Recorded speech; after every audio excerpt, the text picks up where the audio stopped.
सात समुद्र की मसी करो,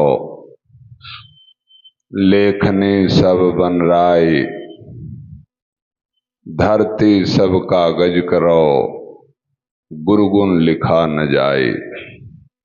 ऐसे परम समर्थ गुरु महाराज के चरणों में बारंबार प्रणाम है एवं करुणामयी दया के सागर माता जी के चरणों में भी बारंबार प्रणाम है एवं इस दिव्य चेतना सत्संग के एकल आचार्य परम पूज्य भैया जी के चरणों में भी बारंबार प्रणाम है एवं इस दिव्य चेतना सत्संग के उपदेशक बड़े भाई धनंजय जी के चरणों में भी बारंबार प्रणाम है एवं इस सभा में उपस्थित तमाम भक्तजन को भी मेरा प्रणाम है। एक बार कुछ भक्त जिज्ञासु गुरु महाराज से सवाल किए कि प्रभु दुख का कारण क्या है?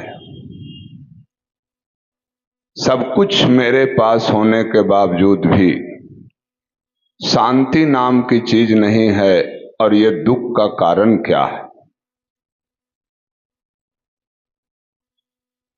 सब कुछ मेरे पास होने के बावजूद भी मैं चाहता हूं कि शांति जो शब्द है हमारे डिक्शनरी में नहीं है। इसके लिए कौन सा जतन करें, कौन सा उपाय करें? बहुत सटीक जवाब गुरु महाराज ने दिया, तुम अपने कर्तव्य को जानो। तुम्हारे कर्तव्य में दूसरे का अधिकार छिपा हुआ है और दूसरे के कर्तव्य में तुम्हारा अधिकार छिपा हुआ है। यही दुख का कारण है। आज हम लोग धर्मशास्त्र पढ़ते हैं, सत्संग में आते हैं, गुरु धारण करते हैं। इसका भी यही उद्देश्य है, कर्तव्य का बोध होना। अगर कर्तव्य का बोध नहीं होता है तो गुरु धारण करने से, अध्यात्म में जाने से, इससे कोई फायदा नहीं होना है। कर्तव्य बोध ही होना सबसे बड़ी शांति का प्रतीक है। पर यह सिर्फ वाणी से कह देने से संभव नहीं होता है और ये कर्तव्य बोध एक सद्गुरु के शरण में जाने से ही संभव होगा। एक सद्गुरु के बताए हुए मार्ग पर चलने से ही संभव होगा, पर ऐसा होता नहीं है। कुछ देर के लिए हम लोग सत्संग सभा में आते हैं, उस पत्थर की भांति जब तक वो पत्थर पानी में डूबा रहता है, पानी का एहसास होता है, ठंडक उसमें प्रदान होती है, पर पानी से निकाल देने के बाद पत्थर अपने पुनः स्थिति में वापस लौट जाता है। ठीक यही स्थिति हम मानवों की होती है। कर्तव्य बोध, उसका जैसे ही आप कर्तव्य बोध में एंट्री मारते हैं, मतलब गुरु की बताई हुई मार्ग से जब आप यात्रा स्टार्ट कर देते हैं, धीरे धीरे आपको एहसास होना स्टार्ट हो जाता है। ये क्या एहसास होता है? भाई के प्रति मेरा क्या कर्तव्य है, समाज के प्रति मेरा क्या कर्तव्य है, रिश्तेदार के प्रति क्या कर्तव्य है। हम सारी कर्तव्य को भूल गए हैं। यही दुख का कारण है। या फिर उसे ऐसे समझ लें कि अगर घर में 4 भाई हैं तो हम ये चक्कर में लगे हुए हैं कि सारे का जो हिस्सा प्रॉपर्टी है वो काट के अपने पुत्र के नाम पर कर दें। क्या यही कर्तव्य बोध है? और आप शांति की तलाश में चले हैं। आप तो ये सोच लिए कि अर्थ धन ही शांति का स्रोत है, इसलिए तभी तो आपने कर्तव्य बोध को हटाया। पर ठीक जब आप एक अनायास कोई चौराहे पे एक अजनबी व्यक्ति का मुलाकात होता है और निस्वार्थ भाव से जब कोई कार्य आप करते हैं और उस कार्य को पूर्ण करते हैं तो आपको एहसास होगा। अपने आप में शांति क्या होती है ये वाणी का विषय नहीं रह जाता है। जब शांति अनुभव में उतरती है तब एहसास होता है कि शांति इसी का नाम है। अपने आप में एहसास होगा, एक सुकून मिलेगा, पर सुकून को तो हम पहले ही मिटा चुके हैं।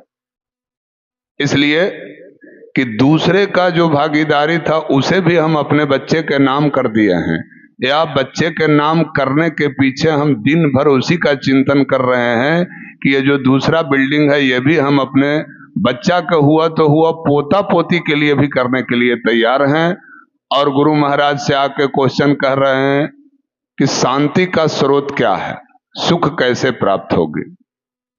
गुरु महाराज ने साफ कहा,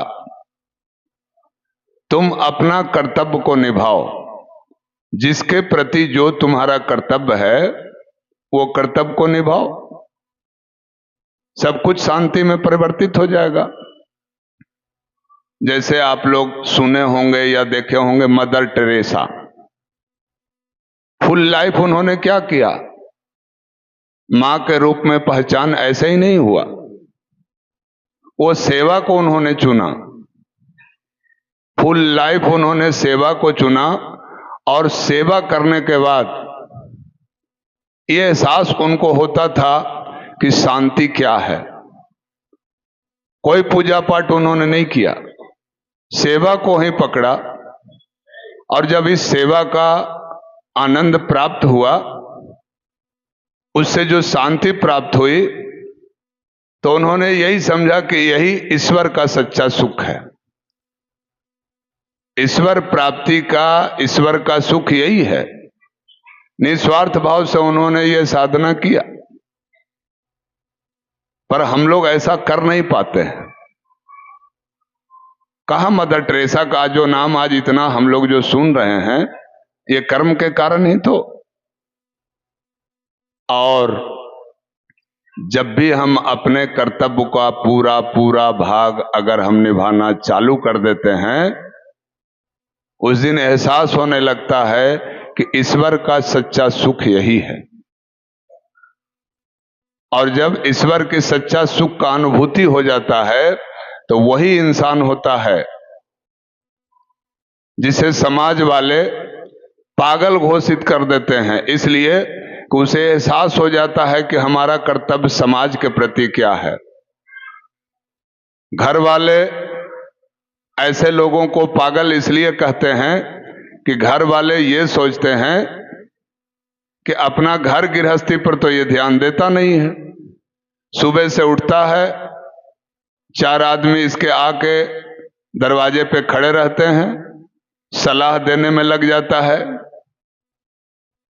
पर शायद घर वाले को यह एहसास नहीं होता है कि ये व्यक्ति का कर्तव्य बोध हो गया है। कर्तव्य बोध इस व्यक्ति को हो गया है। कुछ भी परिवार वाला इसे कह ले, पागल या मूर्ख बेवकूफ कह ले, पर उसे कर्तव्य बोध हो गया है, इसलिए वो किसी का कुछ नहीं सुनेगा और उसमें वो लीन रहेगा, इसलिए कि उसे शांति का अनुभव एहसास हो चुका है।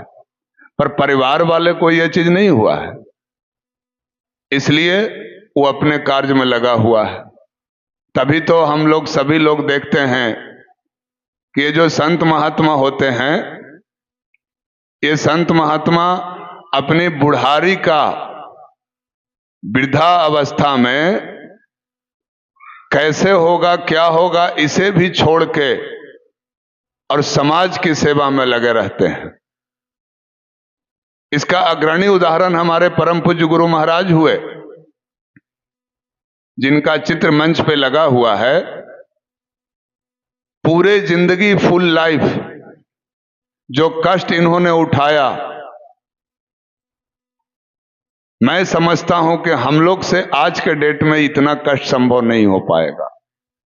पर किसके लिए क्या मिला इससे, हम लोग देख के आज तक इस बात को यही एहसास किए ना कि गुरु महाराज इतना कष्ट क्यों उठा रहे हैं, इससे क्या होगा। उस समय शायद हम लोग ये भूल गए थे कि कर्तव्य बोध क्या होता है। मैं अपनी आंखों से देखा हूं, ऐसे जगह पर भी इन्होंने सत्संग का प्रोग्राम दिया, दुर्गम रास्ता जहां पे गाड़ी बहुत 4-5 किलोमीटर पहले गाड़ी रुक गई, पैदल यात्रा करके उस गांव में पहुंचे। बिजली गांव में नहीं थी, जनरेटर का भी व्यवस्था वहां पे नहीं था, एक खगड़ा का पंखा लेके और पूरे रात झलते रह गए।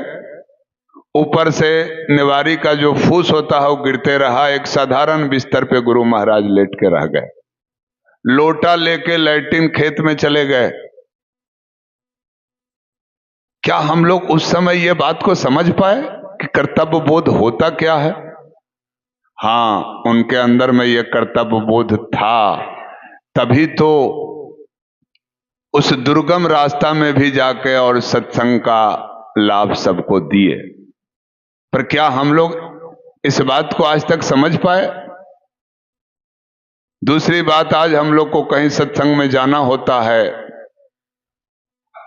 या और भी अन्यत्र कुछ धार्मिक आयोजन में जाने की बात होती है, तो पहले ही सारा चार्ट मंगवा लेते हैं, जाना किस गाड़ी से है, ट्रेन का सीट कंफर्म है या वेटिंग है, तो प्रोग्राम को कैंसिल करो। पर हम अपने परम पूज्य को सामने देखा है, उस सत्संग के लिए तपती धूप में जेठ के महीना में बस के छत पे चढ़ के भी जाके उस सत्संग का प्रोग्राम किया। इसलिए किए हैं कि कर्तव्य बोध इनके अंदर में था। कर्तव्य बोध वो चीज होता है।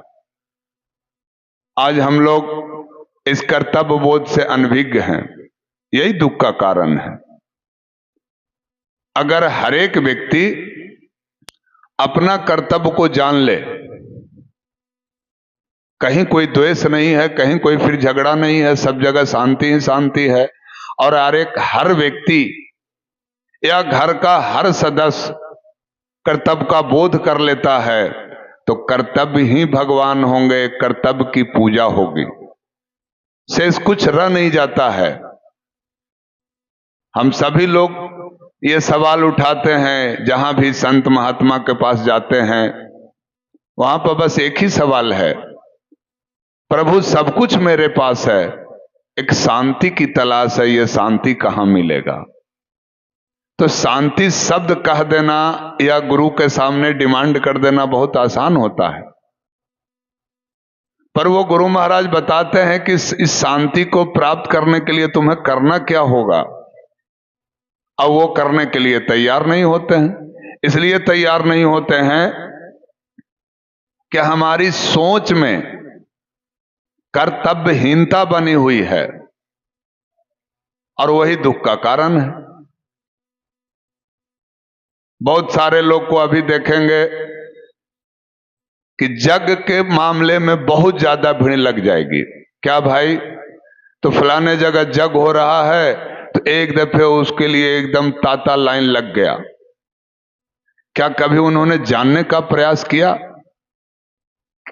कि जग कहते किसे हैं, और जग की जो हवन कुंड होगी उसमें किस बात की और किस चीज की आहुति पड़ेगी, और उससे प्राप्त क्या होगा। नहीं जानते हैं। इसलिए कि वो जैसा सोच रहे हैं, उनकी जैसी सोच है, उसी प्रकार की साधना मिल रही है, इसलिए उस पूजा में भीड़ बढ़ते चली जा रही है। उस डॉक्टर के पास बहुत ज्यादा मरीज जुटेगा जो पेशेंट के हिसाब से इलाज करे। डॉक्टर भी खुश है, पेशेंट भी खुश है।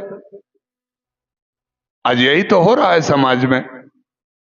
इतने सारे साधु संत महात्मा हमारे सभी जगह पे आप देखेंगे कि सभी प्रकार की साधना आराधना चल रही है, फिर भी शांति नाम का चीज नहीं है।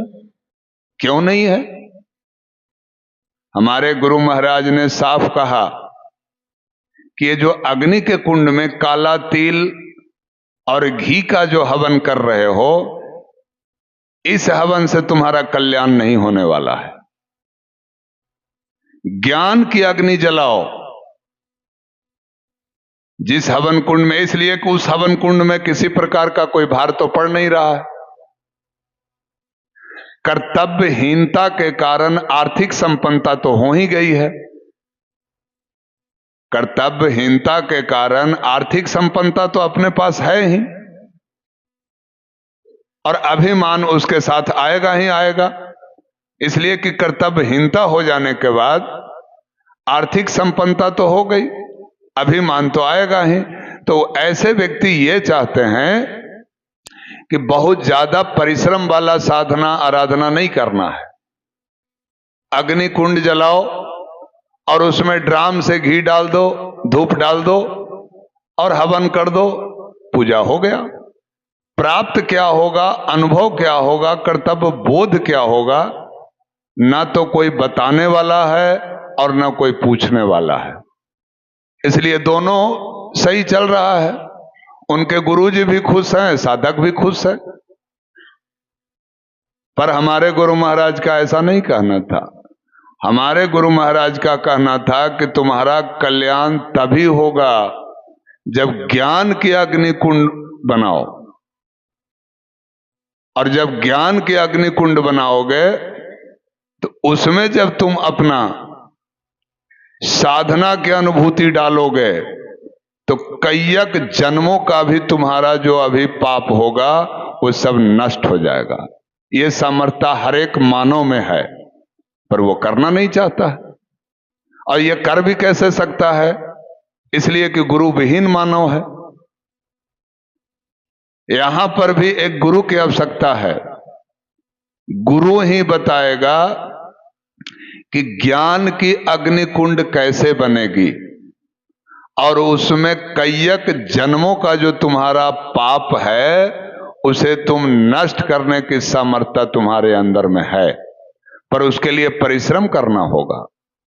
आप ये चाहेंगे कि ये अग्नि में माचिस जला के, अग्नि में घी और धूप बत्ती जला के हम इस कार्य को पूरा कर लेंगे, ये संभव नहीं होगा। हृदय के अंदर में जो हवन कुंड है उसमें ज्ञान की अग्नि जलाना होगा, और जब ज्ञान की अग्नि आप जलाएंगे तो उसमें इतना सामर्थ्य है कि कईयक जन्मों का पाप नष्ट हो जाएगा। इसीलिए तो मानव जीवन महान है। इसीलिए मानव जीवन महान है। पर मानव जीवन महान तब है जब उस मानव के जीवन में एक सद्गुरु का साथ हो, वरना ये मानव जीवन कोई महानता नहीं है। बस ऐसे ही जन्म लिया और कर्तव्यहीनता के साथ इस मानव जीवन को नष्ट कर दिया, इसीलिए मानव जीवन नहीं मिला था। आज इस सभा में जितने भाई बहन आए हैं, पुराने तो पुराने हैं, नए वालों के मन में यह भाव जरूर खटक रहा होगा कि ये कौन सी सत्संग है। हाँ, ये सत्संग की सबसे बड़ी खासियत है कि यहां लंबा वेटिंग नहीं होता है। और अन्यत्र पूजा में आप गए होंगे, उस पूजा पर मेरा किसी प्रकार का कोई टीका टिप्पणी नहीं है। किस गुरु को मानते हैं, किस मिशन से जुड़े हुए हैं, उस पर भी मेरा किसी प्रकार का कोई चर्चा नहीं है। मैं तो सिर्फ आपसे यही निवेदन कर रहा हूं कि यदि आप इस सभा में पहली बार आए हैं तो इस सभा के बारे में निश्चित है कि आपको अनुभव अनुभूति होगी। इसके लिए कोई लंबा वेटिंग नहीं है। ये दिव्य चेतना सत्संग की यह खासियत है कि यहां पे चाहे वो 100 साल के साधक हों या आज पहली बार बैठे हों, अपने हिसाब से जितना वो परिश्रम करेंगे इसका अनुभूति अभी और इसी वक्त इसी सभा में आपको हो जाएगी। अभी आपके ऊपर डिपेंड करता है कि जो अनुभूति आपको हुई इसको कितना आप ऊपर बढ़ा के ले जाते हैं, ये आपके ऊपर डिपेंड करता है। और इसके लिए हमारे यहाँ की जो साधना है इसके लिए किसी प्रकार का आपके ऊपर कोई पाबंदी और बंधन भी नहीं है। आप किस जाति से हैं, किस धर्म को मानते हैं, वो आपका विषय है। पर यह दिव्य चेतना सत्संग आपसे यही सिर्फ निवेदन करता है कि आप किस साधना को करते हैं, कैसे करते हैं, फिलहाल अभी उस कार्य को बंद करके यहां के विधि से आप करके देखें। अगर हमारे गुरु महाराज का तो साफ ये कहना था कि 21 दिन तक तुम इस साधना को रेगुलर करके देख लो, यदि तुम्हारे अंदर में किसी प्रकार का तब्दीली और बदलाव नहीं आता है तो दोबारा इस सत्संग और पूजा को करने की कोई आवश्यकता नहीं है। यह हमारे परम पूज्य का कहना था, यह मेरा नहीं कहना है। और जिसकी अनुभूति आपको इस सभा में होगी, नो डाउट, और इसके लिए किसी प्रकार का आपसे कोई फीस या किसी प्रकार का कोई पाबंदी नहीं है। यही तो इस सत्संग की सबसे बड़ी उपलब्धि है। इसीलिए तो हमारे गुरु महाराज ने साफ कहा था कि अध्यात्म विद्या और बेटी ये दान का विषय है, ये बिक्री का विषय नहीं है। स्पष्ट गुरु महाराज ने भरी मंच से ये घोषणा की थी कि अध्यात्म विद्या और बेटी ये दान का विषय है, बिक्री का नहीं है। जैसे एक गरीब अबला नारी जो भीख मांग के भी अपना जीवन यापन कर रही है, या किसी तरह अपने अंग को फटा कपड़ा से भी ढक रही है, क्या कोई भी सामर्थ्यवान या पैसा वाला जाकर उसके बच्ची का सौदा करेगी तो क्या बच्ची को बेच सकती है? नहीं, भीख मांग के भी किसी से भी 5 गज वस्त्र दान करके बच्ची को कपड़ा देके दान करेगी, वो बेच नहीं सकती है। ठीक इसी प्रकार से एक समर्थ गुरु का जो शक्ति होता है वो दान का विषय है, इसके बदले में गुरु कुछ मांगता शिष्य नहीं है। ये हमारे गुरु महाराज का ऐसा कहना था कि आध्यात्मिक विद्या और बेटी ये दान का विषय है। न जाने गुरु महाराज ने जो जो बातें कही आज सब पटल पे दिखता है। हां, उन भाई बहनों को नहीं दिखता है, उसका कारण है उनके अंदर में कर्तव्यहीनता। वो व्यक्ति को कभी दिखाई नहीं पड़ेगा, इसलिए कि वो कर्तव्यहीनता का शिकार हो चुके हैं। कर्तव्य बोध वाला व्यक्ति को कदम कदम पर दिखता है कि हमारे गुरु महाराज की जो भी बातें कही गई थी वो सामने सब दिख रहा है। और इसका 2 ही मुख्य कारण है। एक तो जीवन में सदगुरु का होना, और उस सदगुरु के प्रति आपकी कितना बड़ा निष्ठा और विश्वास है। आप गुरु को मान लिए, सुबह शाम रेडीमेड पूजा भी चालू कर दिए, अगरबत्ती भी जला लिए, इससे भी काम बनने को नहीं है। आप कभी कभी देखे होंगे एक सामर्थ्यवान व्यक्ति वो भाड़े पर पूजा भी करवा लेता है। अगरबत्ती माचिस तो मार्केट से ले आया, पर एक सामर्थ्यवान व्यक्ति वो अपने स्टाफ को ही बोलता है, अरे देखो वो कोई ग्राहक बाहर चला न जाए, फटाफट लाओ माचिस अगरबत्ती जल्दी, ओम नारायण नमः भगवान ओम कर लिया। इससे क्या होना जाना है? ये समाज को आप दिखा रहे हैं, पर दिखाना अपने आप को है, और अपने आप को दिखाने के लिए परिश्रम आपको करना है। और श्रद्धा विश्वास में जितनी कमी होगी वही रिजल्ट के आप दावेदार होंगे। श्रद्धा विश्वास क्या होता है? एक छोटा सा एग्जाम्पल मैं आपको उदाहरण दे रहा हूं जो हमारे जीवन में घटना घटित हुई है। एक रिश्तेदार के पास शादी में मुझे जाना हुआ। उसकी हार्दिक इच्छा थी, आर्थिक स्थिति उसकी बहुत कमजोर थी, बच्ची की बारात थी। उसके मन में इच्छा हुआ कि हम बारात को भोजन में रसगुल्ला खिलाने का इच्छा प्रकट कर रहे हैं, कैसे मैं इस बारात को रसगुल्ला खिला दूं। किसी रूप से 2 या 2.5 केजी रसगुल्ला का व्यवस्था हो गया। काफी प्रसन्न थी, पर हाँ उसके पास एक चीज था, एक छोटा सा गुरु महाराज का फोटो घर में रखी थी, और सुबह शाम वो अपने गुरु महाराज के प्रति श्रद्धा विश्वास रखती थी। आज जब उसके पास बच्ची की शादी थी, एक ही बच्ची थी, तो उसे ऐसा एहसास हुआ, सूचना मुझे मिला कि भाई ऐसा है कि आप लोग बराबर सत्संग में जाते हैं, जरा सा गुरु महाराज के भोग लगा दीजिए कि हमारे के यहाँ जो भी बारात आए सबको किसी तरह रसगुल्ला पार हो जाए, यही मेरे पास है। और इसका मैं साक्षी प्रमाण हूं। करीबन 150 से 200 बारात, तो 150 तो होगा ही, और 1.5-2 केजी रसगुल्ला था। हमारे मन में भी यह संशय हो रहा था कि आज बहुत समस्या में मैं फंस गया हूं। अगर रसगुल्ला ये सारे लोग को नहीं मिलता है तो आज इस बूढ़ी माता जी का गुरु महाराज के प्रति श्रद्धा विश्वास समाप्त हो जाएगा। अब मेरे पास तो कोई विकल्प है नहीं कि इसमें रसगुल्ला मैं लाकर डाल दूं। फिर भी हम बोले कि ऐसा है, ये हमसे अकेले संभव नहीं है। यदि इस पूजा में आप भी बैठ जाते हैं तो शायद आपकी बात गुरु महाराज मान लेंगे। इसलिए आइए दोनों मिल के गुरु महाराज से प्रार्थना करें कि हे प्रभु, इस बारात को सबको रसगुल्ला पूर्ण हो जाए। बस उसकी एक ही इच्छा थी। दोनों मिलके गए, गुरु महाराज की साधना किए, गुरु महाराज से दोनों मिलके प्रार्थना किए। प्रार्थना करने के बाद हम सिर्फ इतना ही किए कि वो तसला में जो कपड़ा था उसको आधा उघाड़े और आधा झांप दिए,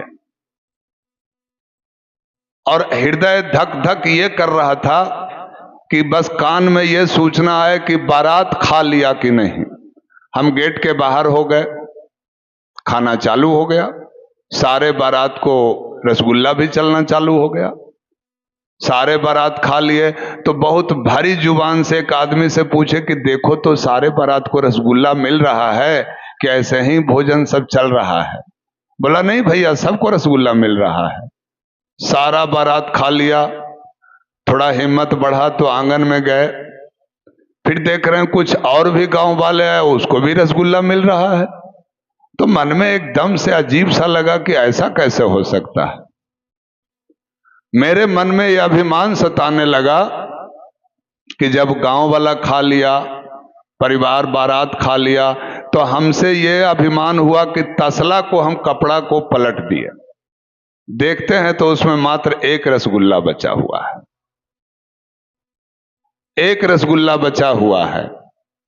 अब इसे आप क्या समझेंगे? इसे कौन सी चमत्कार समझेंगे? ये कृपा किसकी है? ये परम पूज्य की ही कृपा है ना। पर यह कैसे संभव हुआ? इसलिए संभव हुआ कि उस व्यक्ति का पूर्ण आस्था था, पूर्ण विश्वास के साथ वो भिड़ गया था।